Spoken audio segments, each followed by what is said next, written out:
I had heard about Living Waters for the World several times, but I'd never really been here on the ground and seen what you guys do. What's astonishing to me about this is how responsive what you're doing is to the immediate needs that we're seeing in the world around us, not only with environmental issues that we're struggling with, but infusing that with just a beautiful biblical message and a beautiful way of using all the different water metaphors throughout the scriptures to be able to also talk about how you have fantastic things to offer people when it comes to clean water. That's just an amazingly wonderful message. But to see how the program jumped from 2 or 3 or 4 systems set up in a year to 30 or 40 or 60 or 70, I mean, it's just crazy how it has grown so rapidly. You folks are actually helping people in country, nationals and indigenous folks in various countries, to actually own the projects themselves. You're going in as partners, asking them how they think things need to be done. And it's a very humble way of doing it, and it's a very healthy missiology, I think, that you're teaching churches. So I'm really excited about that aspect of it. I was just talking with the executive director of Living Waters for the World, and he was commenting how Living Waters for the World, for these trainings, will get people who have just, they've been sitting in the pews and they've just been going to church on Sunday mornings and they've been craving something more, and then they come here and they find it.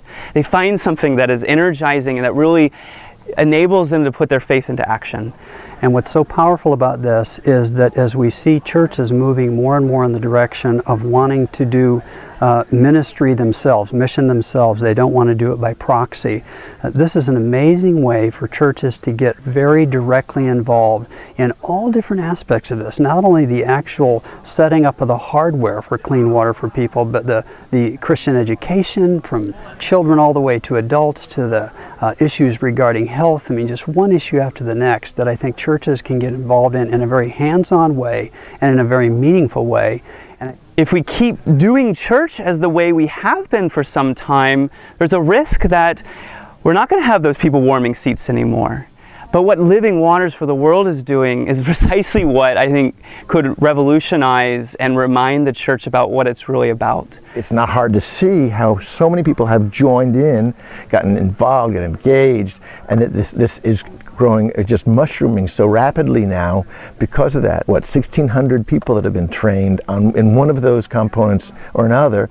That's been impressive, very impressive, to have it really have taken off that way. And so people want to see their mission dollar go the farthest that it possibly can. We want to see the best kind of stewardship where the most of a dollar can possibly go to mission.